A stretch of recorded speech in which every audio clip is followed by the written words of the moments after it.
sound quality for the City of Bel Air Beach meeting starting today at 6 p.m. Just checking to see how the sound is, if it's clear and volume levels are good.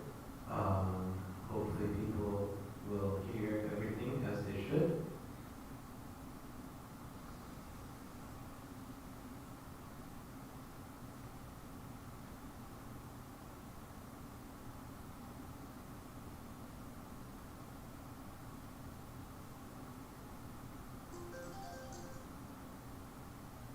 Hello.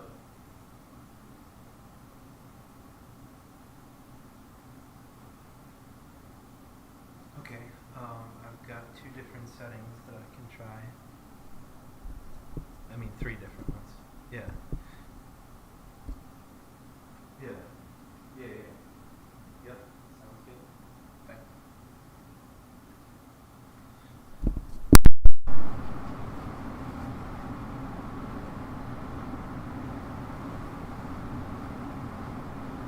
This is audio setting number 1, testing audio setting number 1.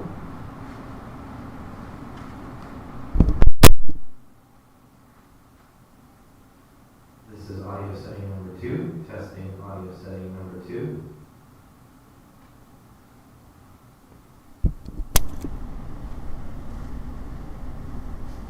This is audio setting number 3, testing audio setting number 3.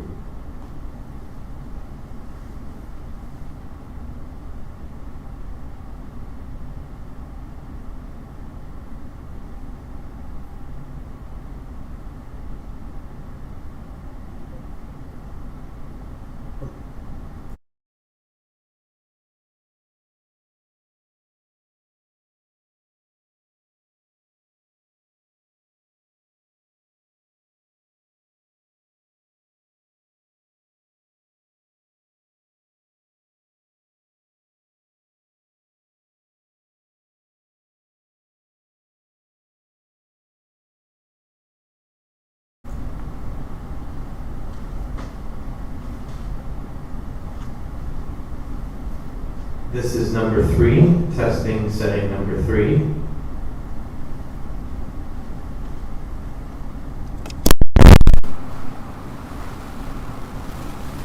This is setting number 1, testing setting number 1.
City of Bel Air Beach meeting starting at 6 p.m. Audio check. For the City of Bel Air Beach meeting, it's starting at 6 p.m. Audio check.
Testing the audio on the microphone at the podium.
So that's what he said he's gonna get.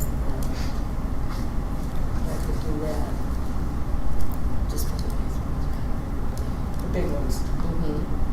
Well, except for the entryway, that's gonna be pulled up. Okay. The tile? Audio check 2, audio check. Checking on the audio.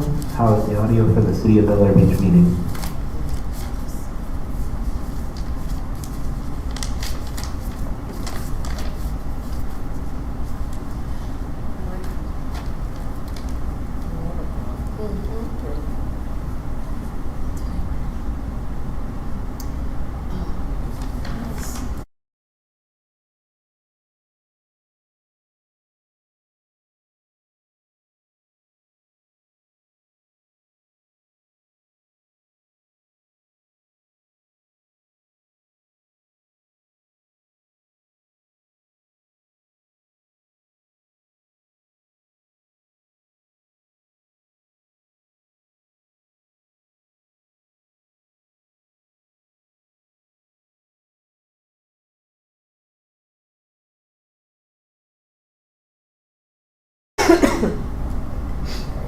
She was out there this morning cutting Roger's bushes up.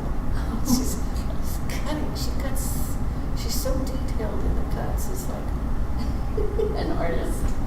She's cleaning it all up, like, and I said, This is okay. the public speaker's microphone. Testing the public speaker's microphone.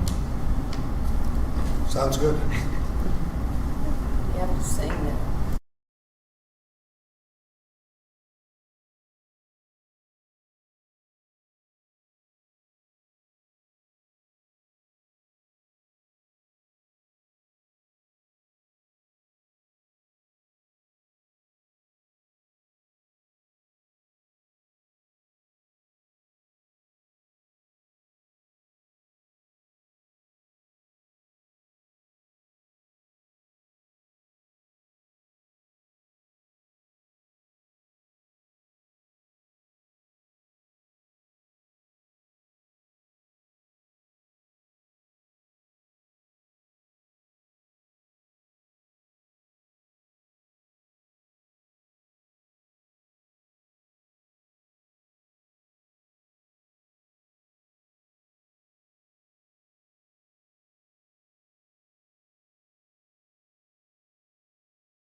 p.m. and the November 4th City Council meeting will come to order.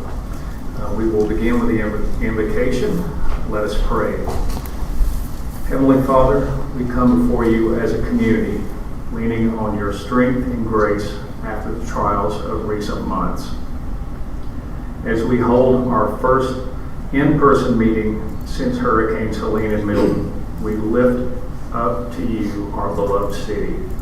We are grateful for the resilience you have placed in our hearts and for the courage that has carried us through these storms. We pray for each family affected by the flooding and damage, those facing the heartbreak of displacement, and those uncertain about the future of their homes. Please grant them peace, comfort, and hope as they navigate the long road of recovery and restoration. Lord, we are especially grateful for the generosity shown by so many who stepped forward to help. We lift up in gratitude the people who donated their time, materials, and money to support so many in need. Friends, neighbors, and even strangers who shared what they had to aid our community, and their kindness has brought hope and light into our lives when we needed it most.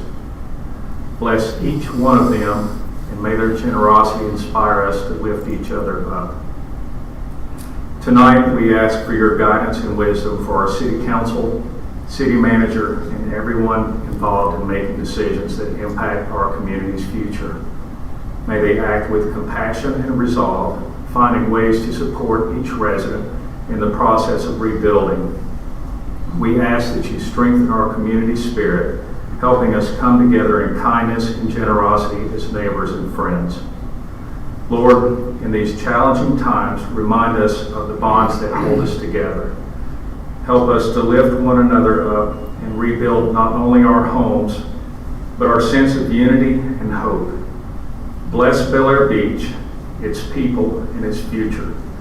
May we emerge from this season of storms stronger, more resilient, and ever grateful for your presence in our lives. In your holy name we pray. Amen. Amen. Now please rise and join me in the Pledge of Allegiance. I pledge allegiance to the flag of the United States of America and to the republic for which it stands, one nation, under God, indivisible, with liberty and justice for all.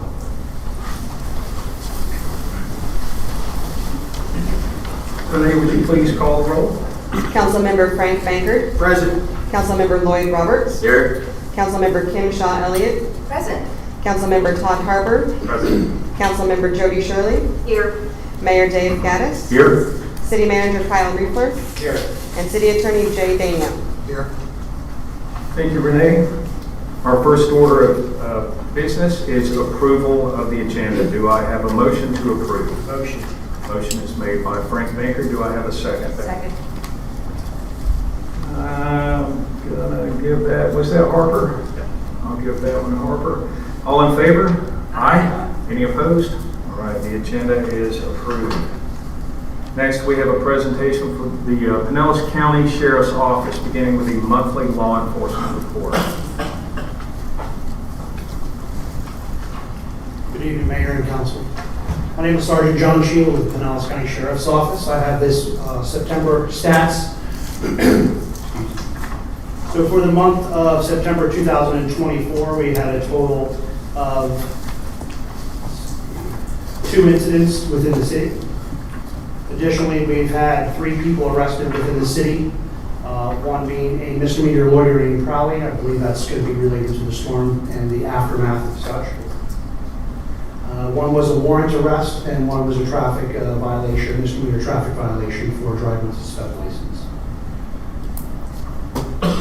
Additionally, we had 589 events within the city during the month of September, resulting in 715 units responding to those incidents.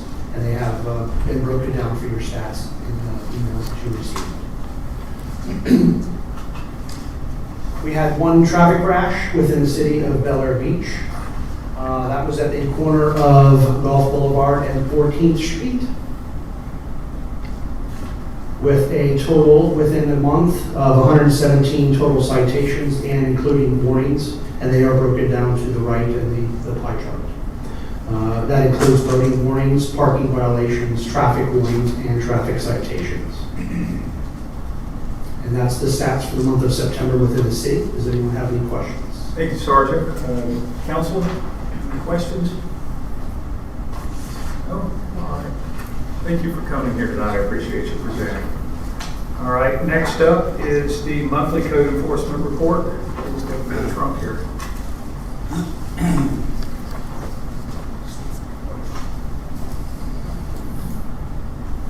Good evening, Mayor, council members. Congratulations to the new council mayors. I am Deputy Trump. I'm your code enforcement officer. In the essence of time, we attempted to put together both August and September. With that, I had 82 entries to present. Basically, there's an awful lot of things to go on. A lot of it had to do with storm-related issues and everything. We had 10 construction nuisances, which had to do everything from workers working on holidays to new docks with lights that were not proper and dumpsters. Other enforcements include hearing code violations, meetings, suspicious persons, feeding wild birds, alarm calls, dumpsters in the roadways, boats washed up on the roads. That was after the hurricane, obviously. Possible looting calls, assist citizens, and presenting flyers out to the citizens of the Bel Air Beach, attempting to help them through FEMA problems. I was able to get out to the beach and do 8 beach enforcements. Obviously, during the hurricane, they secured the equipment, so I had to go back and get the equipment, but we had a downtime, so we're getting back out there though. So a couple of dangerous structures.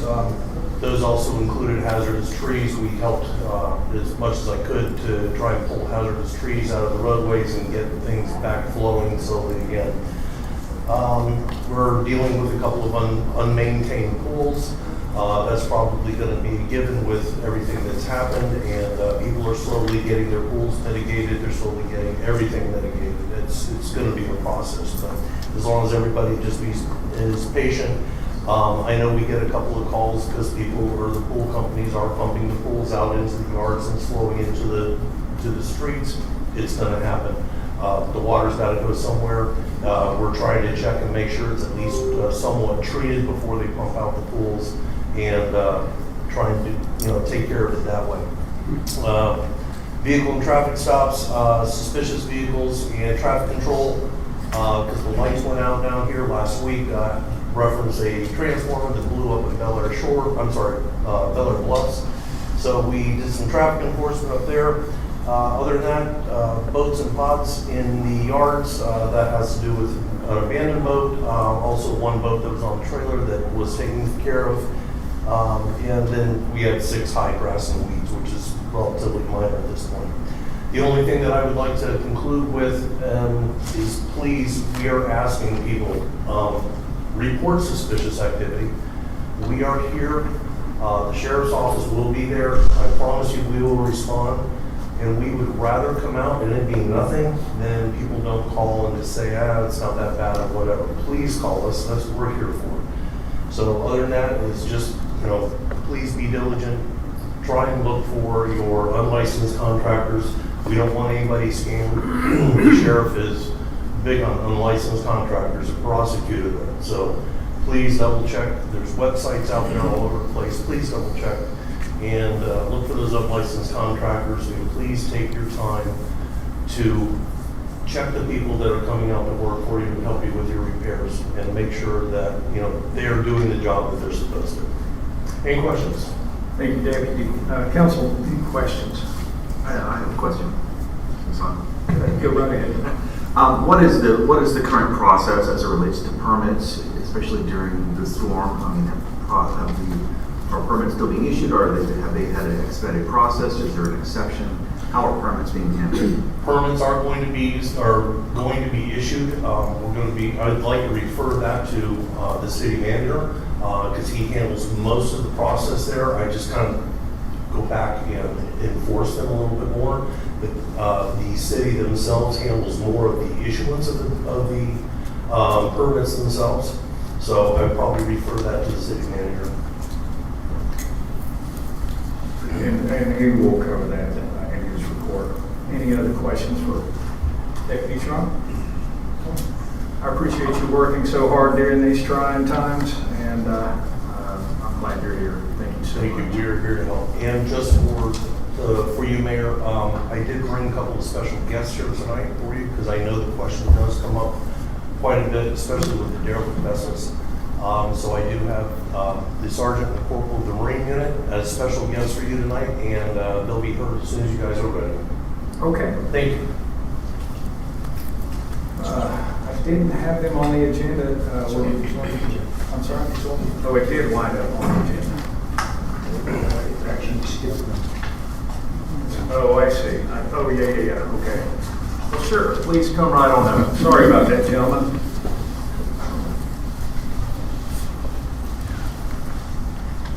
Good evening, I'm Sergeant Jake Viano with the Sheriff's Office, Marine Unit, my corporal, Robert Mitchell. I understand that we may have a lot of questions about the derelict vessels, the process that we go through. So we want to make sure we give you our time and try to provide as much information as we can. Great. Well, The one to the left. let's talk about the SS Minnow out there. Yeah.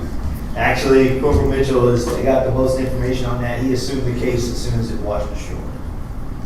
So the estimated removal date that I can submit it to the county, which all Hurricane Helene and Milton boats are going to get contracted through the state because the county would not have the funds to remove all of the boats out of the county. Right now, the Marine Unit has 37 open cases on top of probably 50 to 100 cases that FWC has. So we're going to be contracting to use grant money through the state. I can submit that boat for removal on November 20th.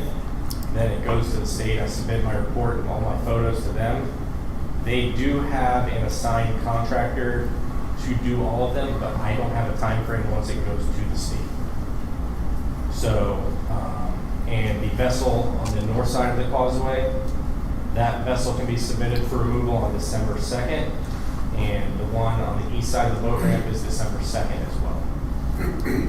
The timelines, just for clarity, the timelines on those, the ones that are related to the hurricane itself, if we can determine that they become derelict because of the storm, because of a named storm, we are mandated to allow a 45-day waiting period before we're able to submit them.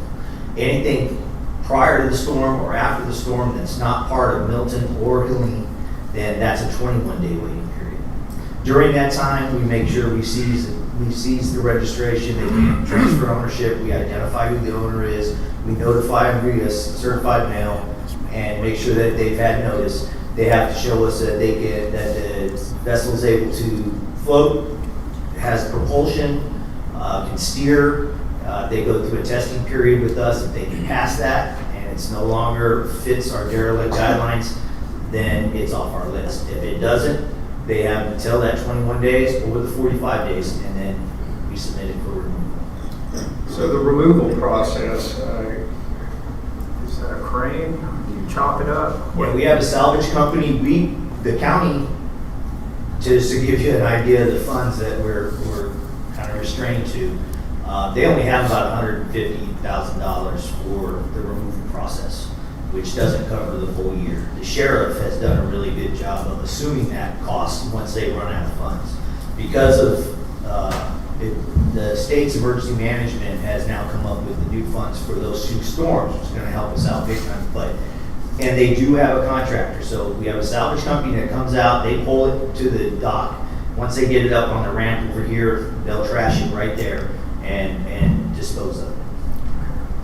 I would say overall we're very lucky. We could have been in the situation that Treasure Island Causeway was in, which was an entire marina on the side of the road. So yes. I feel like we're actually way ahead of the curve. Council, do you have any questions? If you identify the owner of the vessel, aren't they responsible for cost? Reimbursement, yeah, that's another legal process that we go through afterwards, but we do try to recover from that, yeah. Thank you. Other questions? Yeah, there's another vessel on Harrison Avenue on the bridge there that's the still floating, it's just riding up and down the seawall. Harrison Avenue. Yeah, the north end of, it's the last road going. Is that the one we spoke about? It's the blue and white cross. So that one is waiting for the insurance company. The insurance company told the vessel owner to leave it. They are contracting with the salvage company. The salvage companies are just completely overworked. We have salvage companies from out of state, out of county. Everybody's here trying to make money and help out at the same time. Yeah, the other process for removing these vessels is the owner has the ability, if we're able to determine who the owner is, a lot of these boats, like at trailer parks, people are living in them that don't own them. And it may be the third or fourth person that they've been allowed to stay on the boat, and then we gotta track down the owners that are usually out of state. So that does take some time and a lot of legwork. But if we're able to identify an owner and they're wanting to sign it over, they don't want any more liability with it, they can sign it over to us and we can get it removed. But that's a process in and of itself to get that paperwork back and forth, especially if they're out of state. So something like the one that I questioned, that one clearly just floated off someone's dock. It was maintained, it was a pretty well maintained boat. But the owner was told not to move it by their insurance company? But the insurance company is working on it. That vessel was on a lift just north of that location near the condos. The lift broke during the storm, so the boat cannot be put back on the lift right now. So the insurance company is going to have to remove it from the waterway, and he's waiting on his insurance company to handle that. Gotcha. He has contacted the insurance company and opened a claim. Okay, I would just request, now that the storms all came through and we're dealing with storm issues right now, but this has always been a hot button for me because I knew this day would come, that all of these derelict boats would wash up on our shore. And I continually asked that we put something in our code, we do something about the derelict boats, the liveaboards. Supposedly, they have to run on their own, there's all these criteria. I know none of them are, that they all just dump overboard. Those boats never move out there. There's a lot of other issues with the liveaboards along our shores. And I would just ask that in 6 months we revisit this once we get the storm behind us and we start talking about how do we solve the issue with liveaboards in our jurisdiction. So I can speak for the majority of these boats, especially anchored right here off your shore. Aside from the catamaran that showed up post-storm that's got the nice boat, the very well taken care of catamaran, I don't believe anybody is living on any of these boats. Nobody was living on this boat out there prior to the storm. And this vessel did pass one of our effective means of propulsion tests, which is defined by the state prior to the storm. We successfully passed the test. The vessel then sold. We do marine sanitation device checks. We have a dye tablet that we drop into their sanitation systems on the boat to ensure that it's not dumping overboard. For them to utilize whatever means they have and dump it overboard, we have to visually catch them in the act for that. So that's definitely a difficult one. We understand the frustration and we do everything we can, but we do have to catch them in the act for the sanitation device. Well, I know you mentioned this before, but in Key West, they have to have a receipt of proof of pump out weekly. And if they don't have that, they have to move the vessel. Okay, we will look into that. Yeah. So there are some other needs, but nothing important right at the moment because I know there's other things trying, but thank you. Any other questions, comments? Gentlemen, thank you so much for coming tonight. I appreciate you being here. Love you. All right, next up is a presentation from Pinellas Suncoast Fire and Rescue District, but I do not see Chief Davidson. He is not here tonight, so we're just going to move right on to item number 4, which is the City Attorney Report. Jay Danio from Trash Danio is filling in tonight for Mr. Mora. Mr. Danio, you have the floor. Mr. Mayor, I don't have anything specific to report, though I may, if I could ask you to come back to me after the city manager's report, because I know there's going to be some discussion about permits and storm response, and so I may fill in a gap or two from a legal perspective, if that's perfect, Council. That's what I was counting on. Thank you very much. So we'll move right on to item number 5, which is the city manager report. Mr. Riefler, take it away. Thank you, Mayor.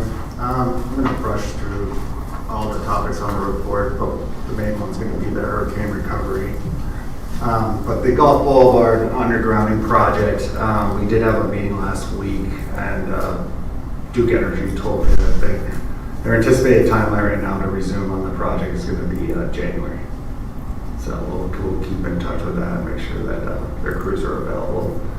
The stormwater improvement project, now like I put, they pulled out before the storm, obviously removed their equipment, but as soon as we get the debris picked up and the streets clean enough that they can resume, that we plan on calling them back to get that project rolling again. And they're anxious to come back and get back to work. So that I expect that to be coming up probably late this month. The code review services, we did finalize all the recommendations. That's just to the point now where we got to get it in ordinance form and in front of our planning and zoning board, but that's still underway. Can I ask you something? Was there anything that we changed that was going to be more restrictive that we're going to lose now because of the hurricanes? I have not heard of any moratorium that like the previous Hurricane Ian as of yet. We do have some more restrictive ordinances that could be affected.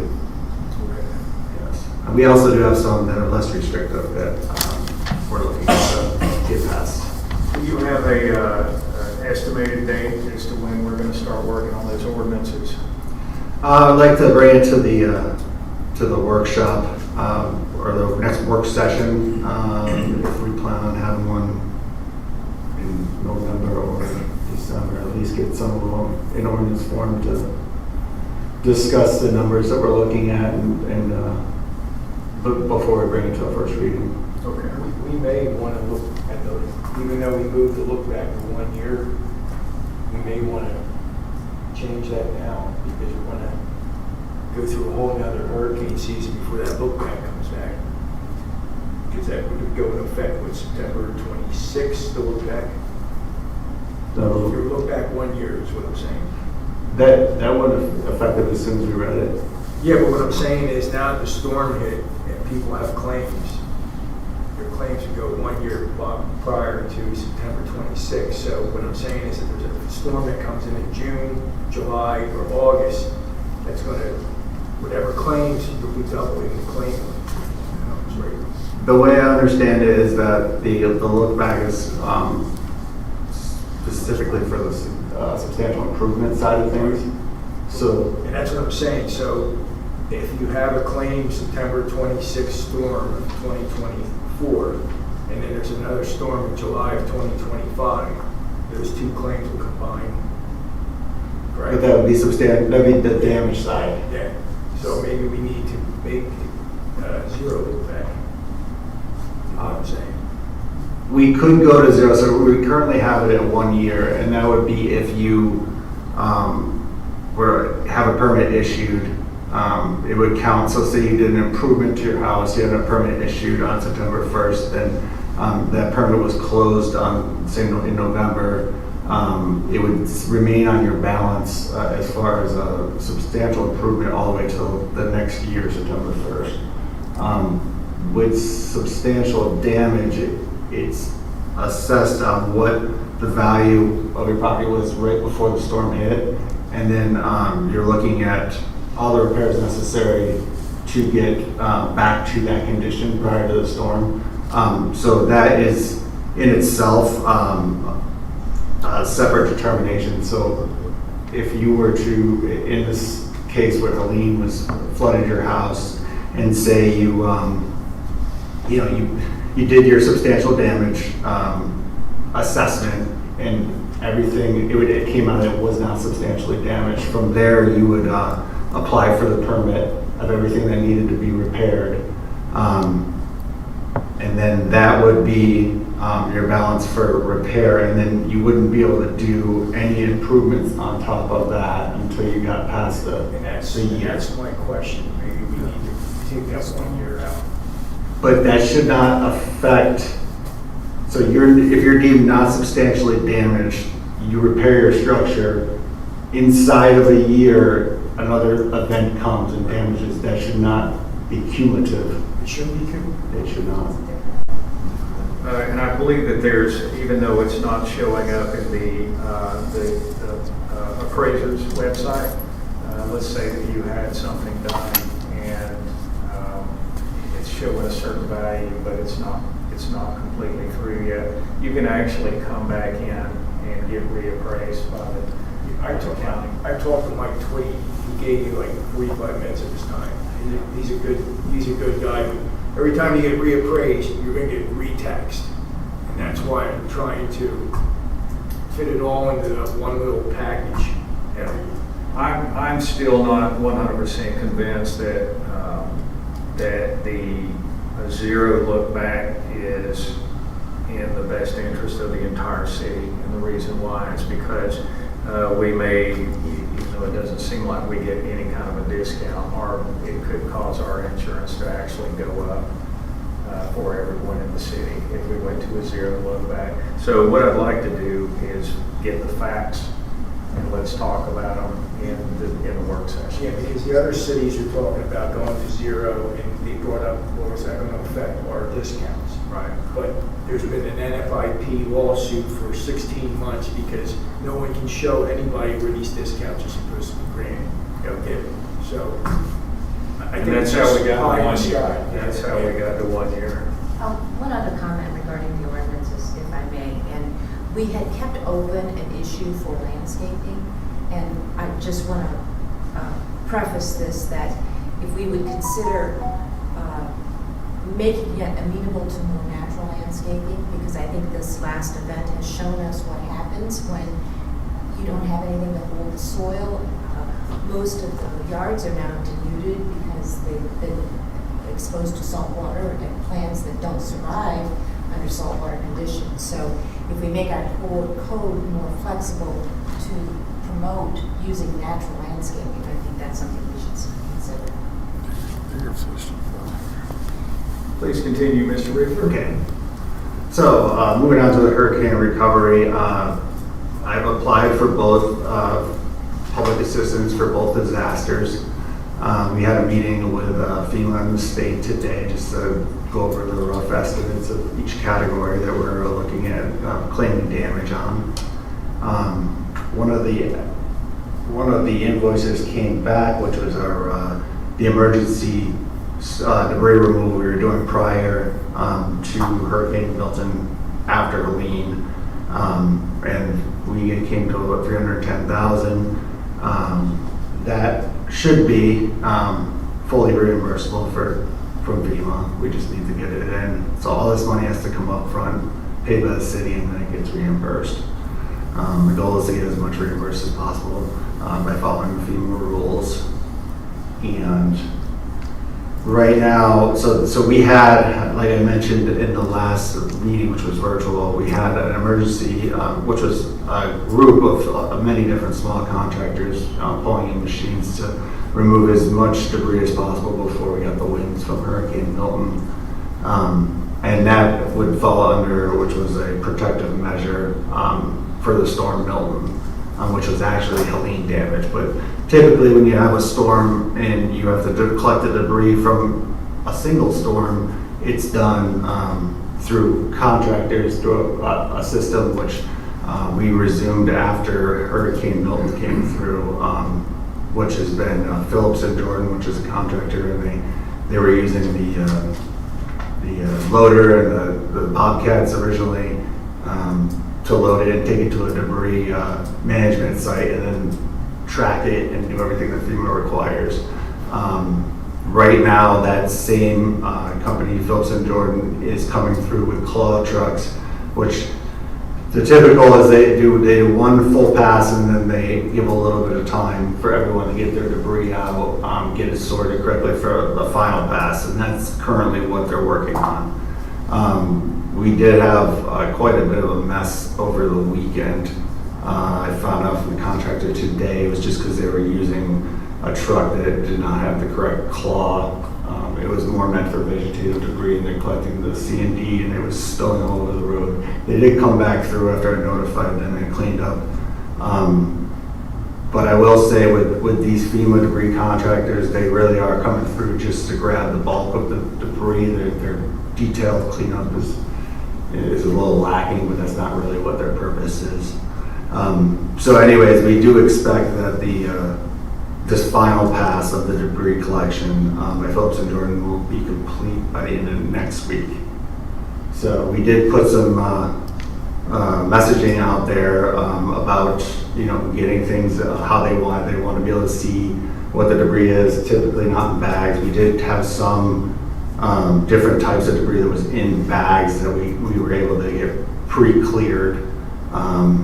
They're trying to do everything they can when they run into a situation that they do have things they can't see. They're working through Tetra Tech, which is a debris monitoring company. We're still trying to pick things up. It's easier if they can see it, but we're trying to get through one final pass and get as much as possible.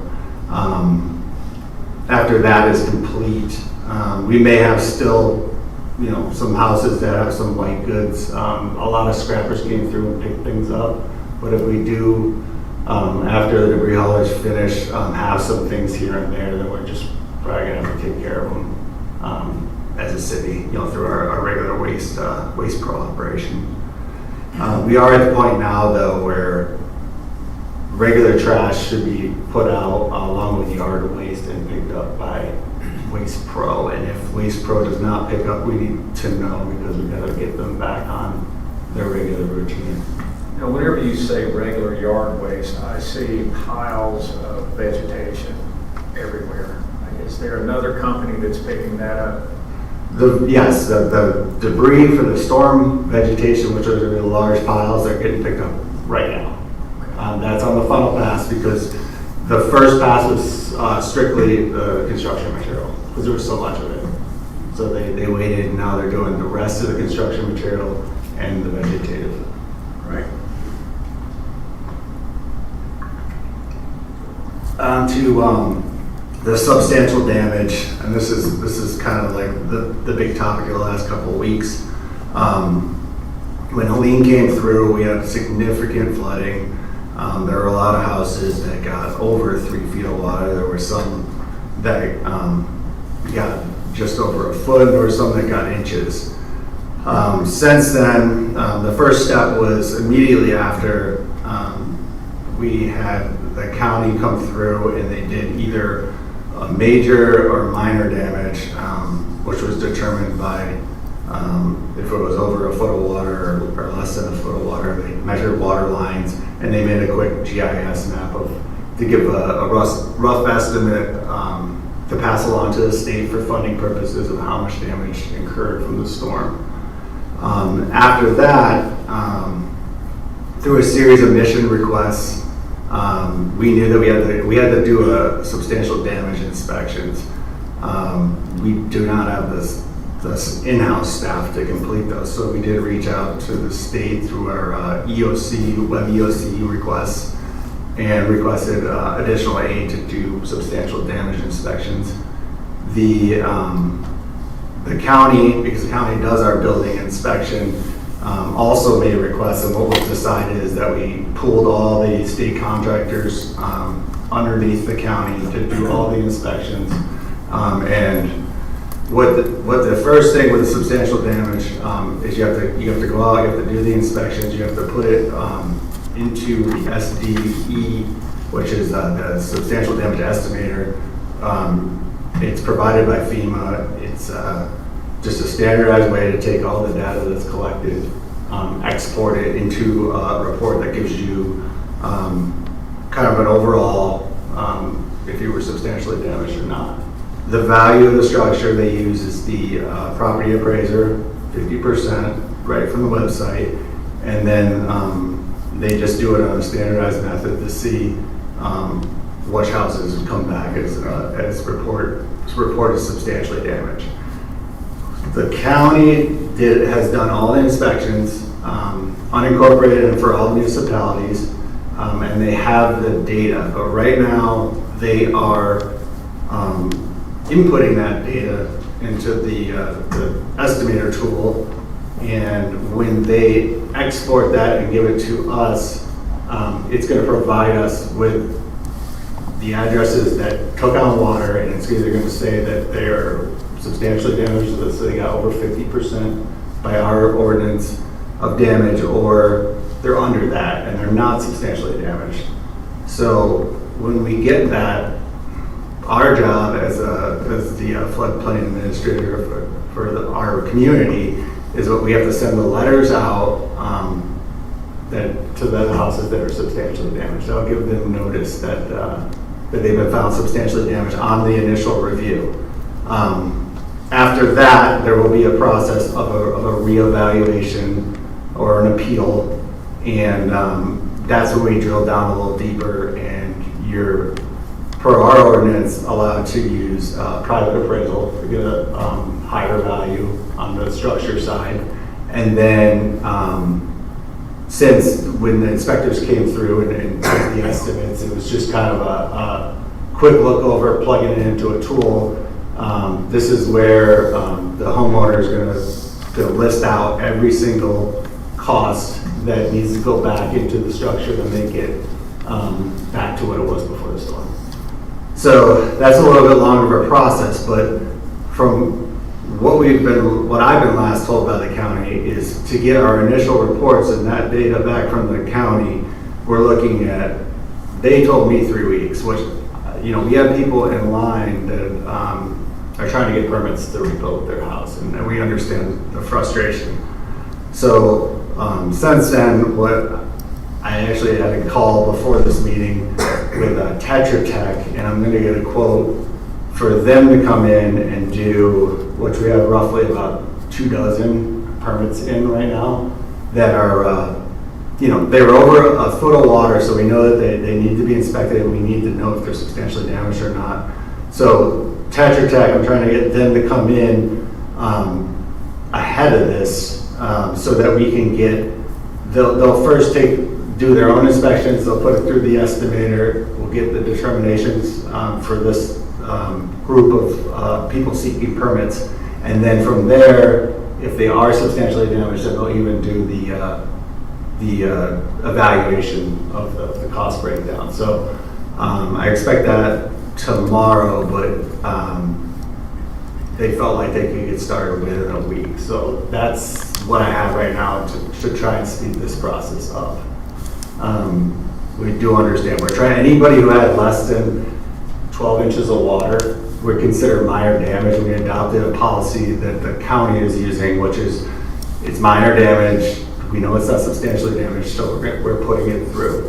So that the minor damage, less than a foot of water, structures can start repairing. So we're caught up right now on kind of waiting for this substantial damage process. But I feel with Tetra Tech, we should be at least push it on a little faster than having to wait for the county's export. Now, is there a list available somewhere that shows above, below, or are we still waiting on a report from the county? With the, so we have access to the raw data through their GIS mapping system. So we can see some of the initial estimated numbers, what the county estimated the water levels to be at. That is based on the notion that we had 8 feet above sea level throughout the city. In some cases, it's accurate. In other cases, water did not, like what the water level was on the outside of the house did not reach that level on the inside of the house. So I have had cases where the water level on the outside of the house said that they got more than a foot of water, but I have pictures that they've shown me with tape that showed the water did not reach over a foot.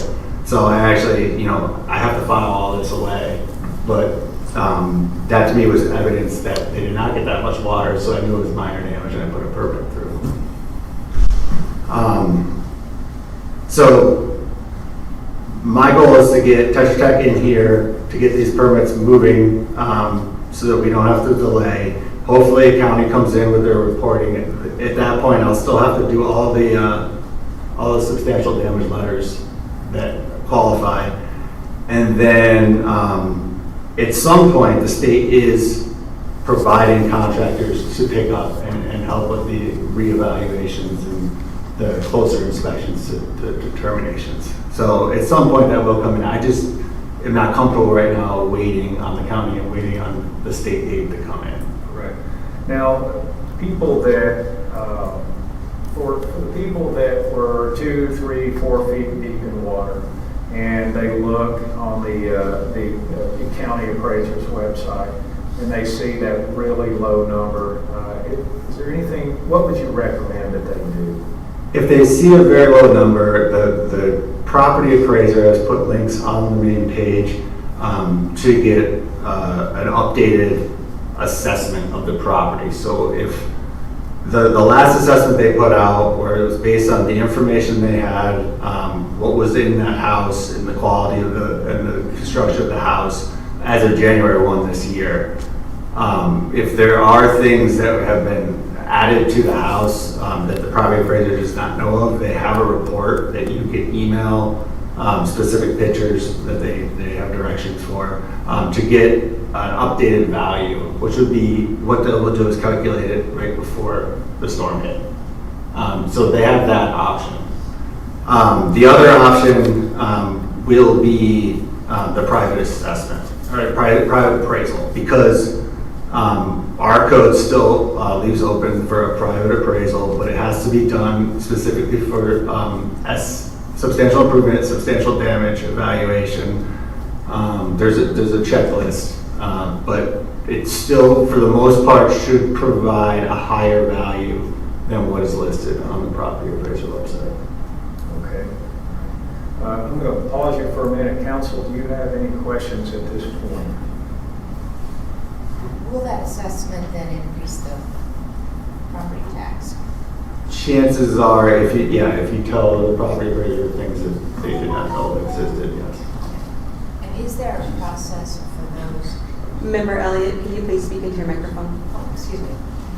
Is there a process for those who did not receive a finding of substantial damage? Okay, so if we get the numbers back and you come out by the estimator tool below 50% in damage, then you will be non-substantially damaged. We will send out letters indicating that. And then at that point, you pass the substantial damage determination. Then we still need to have the permit come in. You're going to put everything you're doing, and we just track it as just work being done on the property. And the reason why I say that is under the flood insurance policies, there is a provision for increased cost of compliance, which allows an additional coverage if the home has been substantially damaged. And so some people may want that coverage, and so if it's been found to not be substantially damaged and they want to appeal that in some process, how does that work? That's the first time I was asked about appealing to be substantially damaged. I will find that out. I do not know. But I know what you're talking about. I think you're talking about the ICC provision, Yes. the 30,000, and that's to raise your house regardless if it's substantially damaged or not. That's You correct. can get to 30,000. Yeah. No, it has to be a city finding of substantial damage. I believe, this is talking to Mike, that I think if you're going to raise the house and you had flood damage, you can get that 30,000. It's in your policy. My understanding is. I'll that check it's into it. city All right, finding. let's not get into an argument. What we can do is ask the city manager to find out if possible, and then let everyone know what his findings are. I just had one question for you. A lot of people are asking about FEMA grant money, and does the city participate in that program? And I'm telling a lot of people, don't count on that money being dumped in your hands in the next couple of months, couple of years it could take. You still have Katrina that's not settled. I think that was in 2005. You have Sandy in New Jersey in 2014. That still isn't settled. So they just issued some money up in New Jersey for raising houses. So, but does the city participate? Yes, the city participates in those programs. You're right, it is on an annual grant cycle. I was told that all applications for for these disasters won't be accepted until spring. Yeah. It is not a quick process, so the expectation is that if you are substantially damaged and you're waiting for some kind of funding, that you could be living in that structure for a period of time. If you are moving forward with a grant, it could take some time. Is there any way we could probably get a meeting with some people to explain this? Because a lot of people are cloudy about this, to say the least. And yes. I think it would appease a lot of people's minds if we could get a meeting in here. I don't know if you bring a FEMA rep to explain the grant program. I will let you know that we tried to get FEMA in here. They've done a lot of these town halls. The reason why that they rejected ours is because the county refused to come. Yeah, well, I'm just talking about the grant program. Okay, yeah, that's something else. Yeah. I understand. Yeah. So I did make a request for that, so they do have it at the state level. Okay.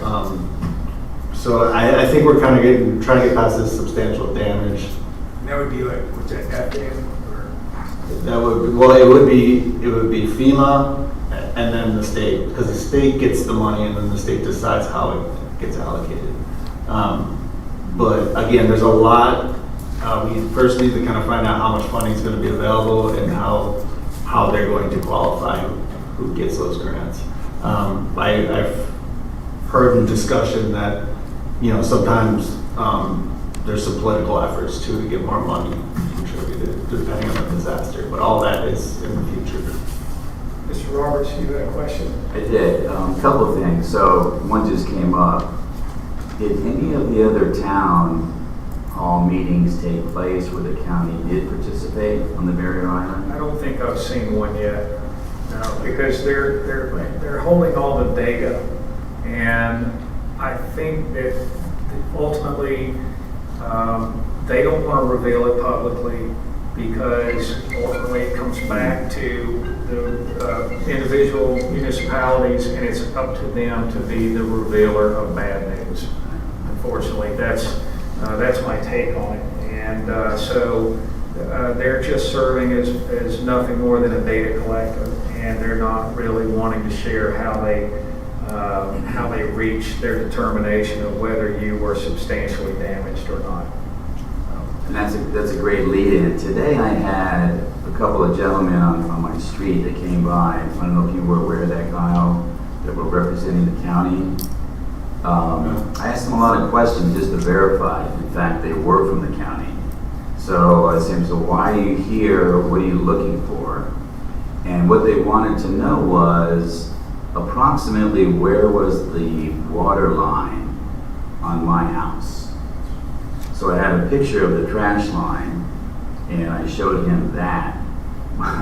But I didn't get any good, warm, fuzzy feelings on the data that he had collected.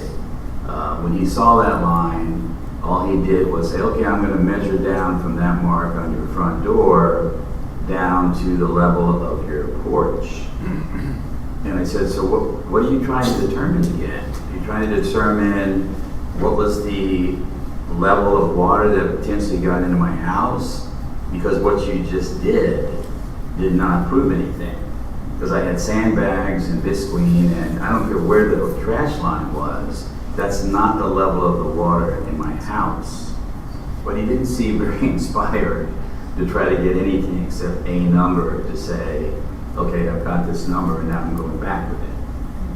So just letting you know that it did occur. On a more positive note, I was talking to my insurance adjuster, and I know everybody may not necessarily have insurance, so this information may not affect you. But the adjuster told me that when they complete all of the numbers and everything that they calculate, they submit, one of the things they submit is the total value of your home structure, that if a wave came along and just washed it away, that's included in the paperwork submittal that they turn in. So that value could be used, I believe, especially if it's higher than what the county has on their database. We could ask if we could use that in addition to or in lieu of getting a private property appraiser to come in and have to pay for that.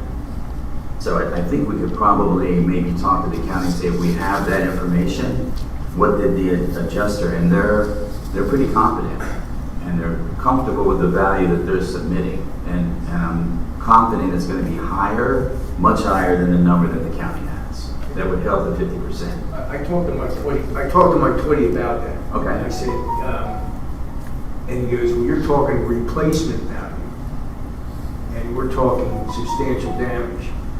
I said, well, I was forced to increase my flood insurance to $250,000 over the Citizens enactment in 2021 or whatever. So I had to carry $500,000 worth of structure value for my insurance. And he goes, yeah. I said, so are you telling me my house is maybe only worth, this house is worth $70,000, this house is worth $200,000? So you made me buy more insurance than I needed? Is that insurance fraud? I mean, there is so much unclear information, and he says we really don't know what we're doing. I mean, and I'm glad these people don't work for NASA, because nobody would come back. You know? All right, let's move on to. Do you have any questions, Mr. Harper? No, no.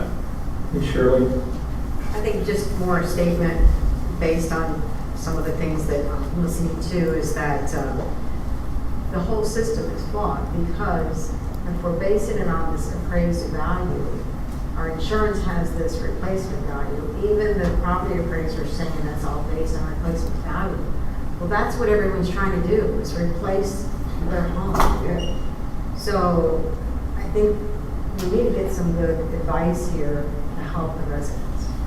I agree. All right, Mr. Danio, would you like to chime in before I?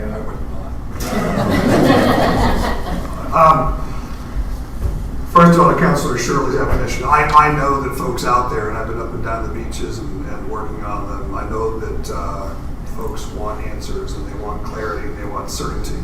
But Councilor Shirley really just hit the nail on the head. It's going to be very, very difficult to obtain that. These are systems, a system, a large, bureaucratic, messy system that is managed by bureaucratic folks who don't live in Bel Air Beach, right? They don't share the same interests as people in Bel Air Beach.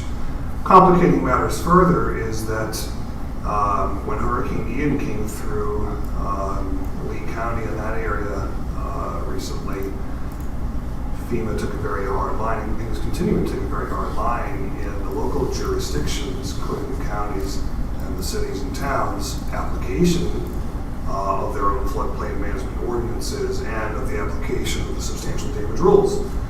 And there are some competing interests here. You guys are in really, really good shape. You just got a very, very thorough explanation of where you are and what needs to happen, and the timeline upon which we hope it would. You all hope it would happen. I know that if your property is potentially going to be substantially damaged, you want to know that today. But that's not going to happen. I would really counsel and urge as much patience and grace as we can all possibly muster in these very, very difficult circumstances, because there are multiple levels of government at work here. And very candidly, the city's role here is comparatively very small. You all have a good staff. You all are doing the things that need to be done in order to move this process forward, but there is no circumstance where it's going to move as quickly as you would like, or your residents or business owners would like. And I hate to be the bearer of bad tidings in that fashion, but again, a good 95 to 90% of that is really outside the purview of the city of Bel Air Beach and the things that it can do.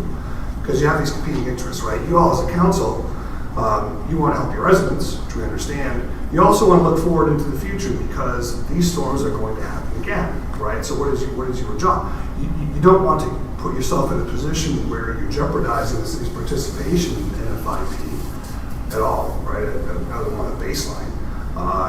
Assuming you can stay in the program with good application and execution of your floodplain management plans, then you don't want to sacrifice rating under the community rating system, because that hurts your residents as well. So you have these sort of 30,000-foot views, which don't really translate well to the bottom line folks who want a permit to get back in their home.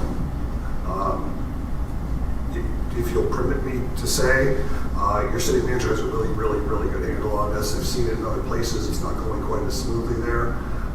Stick with the process, and again, afford each other and your elected officials, your staff, your residents some patience and some grace. I know that's not especially comforting to hear. You're going to get some competing information. You're going to get elected officials, bureaucrats who tell you stuff that may not be exactly true. Could I use the insurance replacement value? Is it going to count? I can anticipate there's going to be a great many appeals on the substantial damage determinations. I don't know how those will come out. I've never been involved in one, but I guess we're all going to find out together. And I wish all of the residents of Bel Air Beach the best of luck in doing that, and continue forward as you have with a great deal of unity and courage. From a legal perspective, we'll support you as much as we can, understanding that a lot of the processes outside of City of Bel Air Beach's purview. Thank you. Mr. Reefler, would you like to continue, please, sir? Yes, ma'am. So again, yeah, we are going to get quote to get some of these permits moving forward as fast as possible, and then with the expectation that the state is going to bring in some contract employees to assist us with the rest of the review process. Just to cover some other things that are going on with the recovery process, we do have state contractors, which is LTS. It's on a state mission.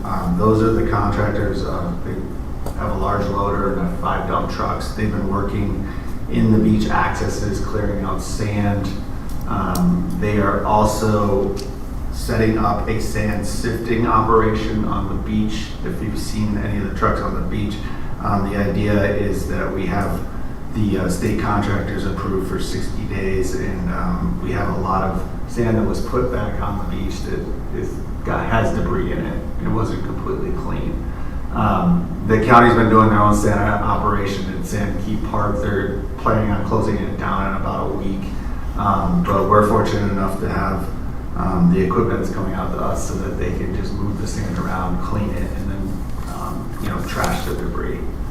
So working on that, and then they are also going to do, which was handed down through the FEMA guidance, we're allotted 1 pass on the commercial properties, which is our multifamily properties. They're deemed commercial by FEMA. So we are allowed to do 1 pass of debris pickup, given the situation.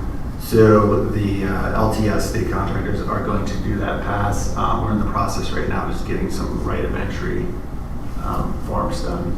But that should help clean up Golf Boulevard significantly. And we'll also get the rest of that sand to get back on our beach. I believe that covers everything. Do you know when the beaches will be open?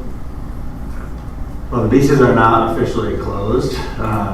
We did get the overwalks, the boardwalks that we did have those all cleared out. Right now, those sidewalks that give you access to the beach, there's enough sand where you can just step off the seawall. How about like from 1st to 19th Street? The Bel Air Shore accesses, I do not have a date. I know that they are in the process of getting a claim for their gates. Like I said, we've cleared out the large amounts of sand and debris and some of the trees that went down in there. The seawalls and sidewalk are severely undermined. That I need some more guidance from the council, because I don't know exactly how we're gonna split the responsibility for those seawalls, but they would need to start with some kind of evaluation from an engineer. Any other questions or comments for the city manager? Yeah, I'd like to ask, you talked about the commercial properties getting debris pickup. What is going to happen with the residual material that stands currently on Golf Boulevard? That, a lot of the debris in some of those areas have been picked up, and there's just loose debris all over the place. place that, I mean, I know it's back to the property owner, but are you working with the condo associations to get them to have their maintenance people work on cleaning that up? What happens?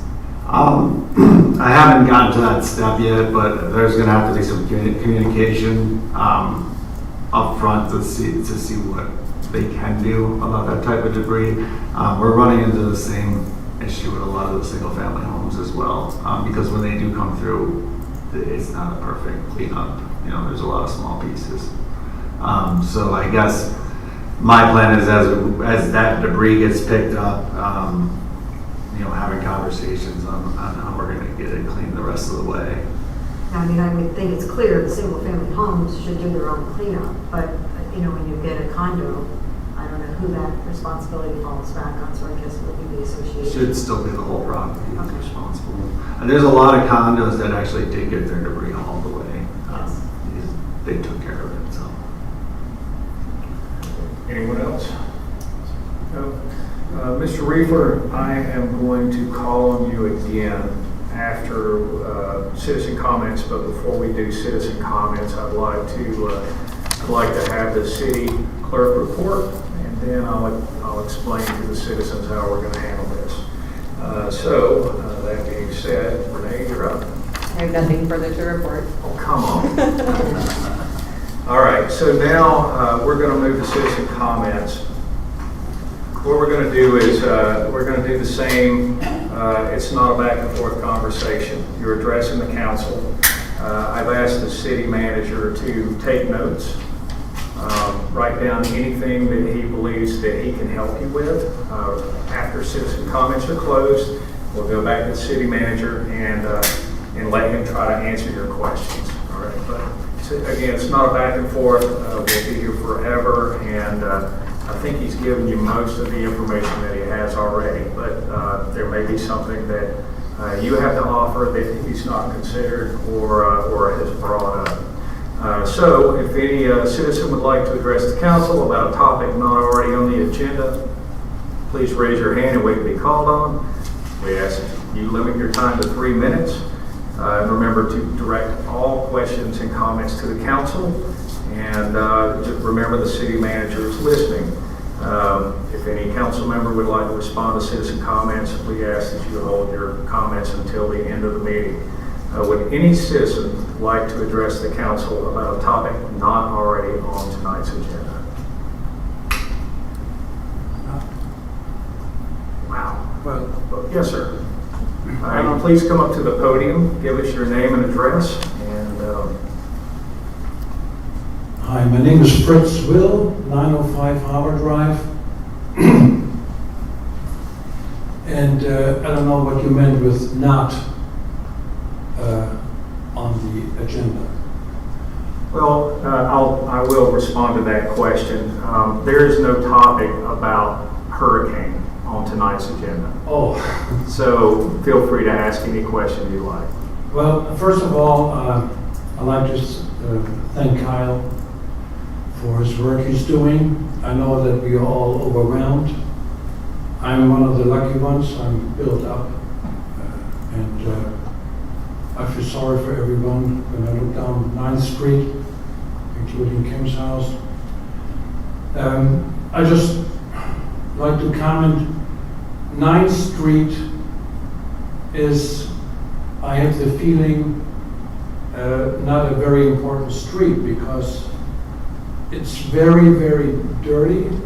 I know that Kyle tried to clean the street, but all this dust is contaminated, probably with asbestos and sewage. And I felt sorry for the driver who actually rode on the broom because he must have gotten sick. It did not help much. My wife actually cleaned the circle in front of the house. And we don't mind to participate, but something has to be done to clean up all this contaminated dirt. Also, collection of the brush and the waste in you mentioned it, so you're working on it. It would be nice to have some kind of a schedule, so when I talk to the few neighbors who still live there, I think 3 of us who live there, all the other ones are gone. We really don't know what's happening because there is no schedule. If we would know, 9th Street would be cleaned then and then, or some kind of an idea where we are, we would probably feel a lot better.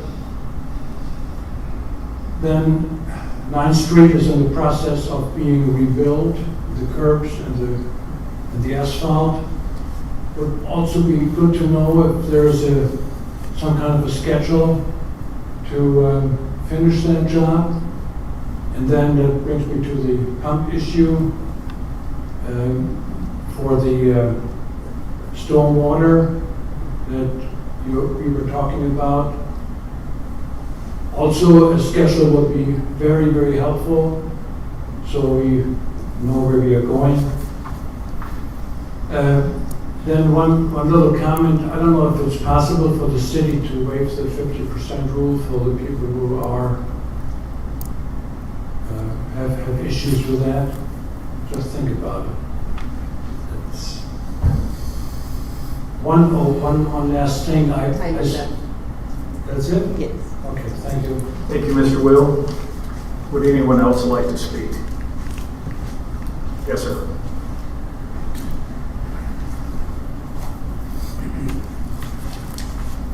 Good evening. My name is Dan Freggs. I live at 120 Alita Drive. I was one of the fortunate ones that really didn't get that much water in my house at all, thank God. I feel sorry for the people that have actually got their house wiped out. I mean, I've been all up and down the beach. I've lived in this town now where my family's been here since the 60s, and we've seen a lot of changes. One thing I wanted to bring to everybody's attention, that I feel like everybody's overwhelmed. I feel like FEMA's not really going to do that much for us. I think it's our city to do whatever we have to stick together as a strong team here and figure out ways how to help each other out.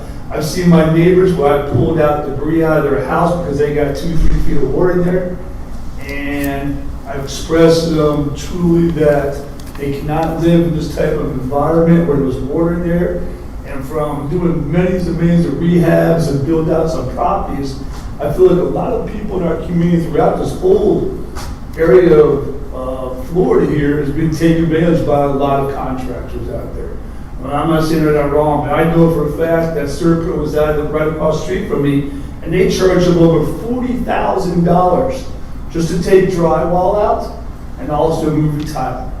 Now, I know from doing this for years, I mean, I'm talking about decades, it does not cost that much to take that in. Now, granted, I know for a fact these are bigger companies that expect to do this because we're all in this mode of fear and don't know what to do. But honestly, there is no reason why in the world we have to be taken advantage of. I can guarantee I can go down to any Home Depot, and these are places to take that. You can get yourself a meter that will actually tell you how much water has been in your house. And granted, I can't express myself for people that have actually lost all of their house, but I know the ones that I've seen that got 2-3 feet of water and they have to take all the drywall out. I've done that for years. I'm not trying to promote myself in any form or fashion. I'm trying to make people understand here. A lot of people are overwhelmed, they're undereducated, and I honestly feel like FEMA is not going to do that much. They've already got so much out there. I don't know if you ever seen anybody know about North Carolina. I went through Helene, all right? Then I had to go rescue my father, who's 94, up in North Carolina. Normally it takes me about 11.5 hours, took me 16 hours to get him. They had helicopters go in there and take him out. Roads of devastation. You think we're bad? It's not as bad. All right? But the thing I'm trying to say is that if we all stick tight, we don't get upset, we don't, freak out, and we actually do our own due diligence on getting the right contractors out. I want to expect that people should be licensed, but let's be honest, but let's be smart about that. All right? The other thing I was going to quickly say is that why do we put up scenario dumpsters out here, these big dumpsters, instead of dumping it to the street? We should have people dump them, they come in, take them off, and then bring them back in. I think we would have had a hell of a lot less stuff to do here. Thank you. Thank you, Mr. Friedheim. Anyone else? Yes.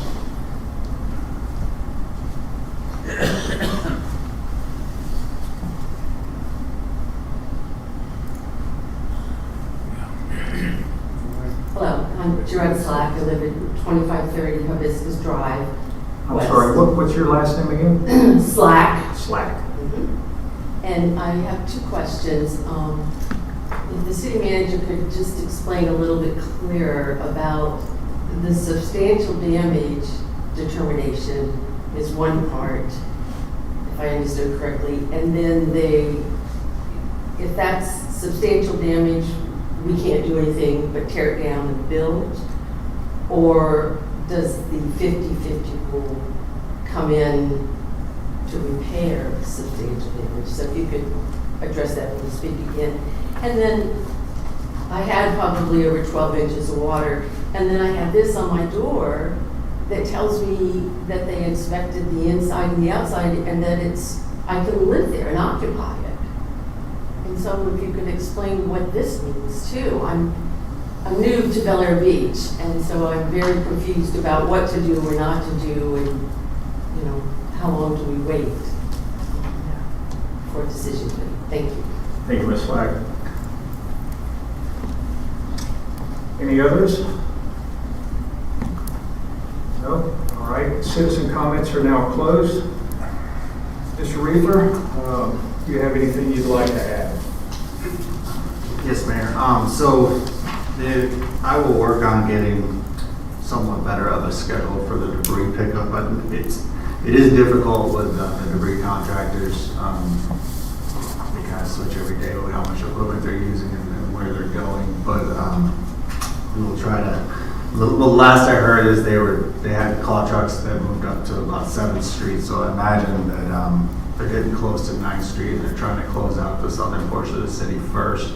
But I will try to get a schedule for the rest of that debris cleanup. And then after that debris cleanup, we're going to bring street sweepers back out. We're going to do everything we can to get that dust and dirt up off the street. It was a lot of it. Our first attempt was to use a broom tractor, mainly to break up the hard, crusty stuff that the sweeper may not have grabbed. They did turn out to be quite a mess, and we pulled back on that idea afterwards. But yeah, that's where we are as far as the 9th Street. But our intention is to get the finer stuff sucked up eventually after we get done with the larger debris. And then, like I said, the contractor is anxious to come back in and resume the project they were working on. They left off on 9th Street, so I'm anticipating that we get them remobilized in November, in a couple weeks or so. There was a comment about the debris dumpsters. The way the contracts were set up, we piggybacked a county contract for debris hauling. They kind of have a system, I don't know if it's based on efficiency for why they come through with loaders and dump trucks and then follow up with claw trucks. But the way that they do it is kind of how they do it everywhere in the country when there's a large amount of debris. So it is kind of a gross just way to make an impact, but it does have its downsides. Like I said, there's been quite a mess in some areas. I could look into something like that in the future. That's kind of the reason they do it the way they do, though, is that it's all pre-contracted and that's how it's handled. Let me add on about the dumpsters on each of the streets. You and I had that conversation, and there were many complications that prevented us from doing it. Number one, we were afraid that people would put large furniture, big items into the dumpster. Also, if everyone remembers, everyone went into mitigation mode simultaneously. And that meant you could not drive down a street without having to maneuver around multiple vehicles. They were parked on both sides, and we felt that If there was a dumpster in the street, we would have created more of a hazard because electricity was coming up and fires were starting everywhere, and we just didn't feel that it was safe. And then the last option was to actually place it in someone's driveway or on their property. And we didn't really think that that was going to work either because, again, everyone was trying to mitigate, and the last thing that they would want is a giant dumpster in their property. So we did actually consider that, but it wasn't a viable solution at the time. Mr. Reefer? Okay. There was a comment about waiving the 50% rule. That is part of our ordinance, but that is written into our ordinance as part of our community participating in the National Flood Insurance Program. So that is required by FEMA. So it's not something we can opt out of that would jeopardize our participation in the flood insurance program, which in turn wouldn't allow anybody in the city to be able to get flood insurance. And one of the bigger factors is it would affect our future grant funding and just disaster funding. So I think that would be one of the scariest impacts of not following the rules would be to not get the disaster aid and reimbursement that we're looking to collect for all the cleanup we have to do. And then with the substantial damage determinations,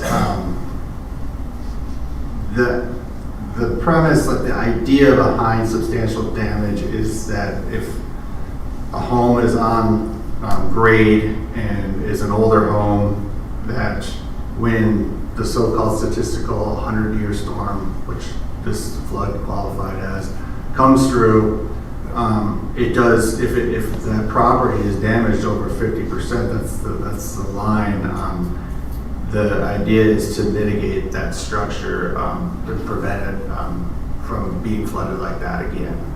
And then the options are, so if you are determined substantially damaged, your options are to bring it up to code, which would involve primarily elevating your first living floor above the base flood elevation.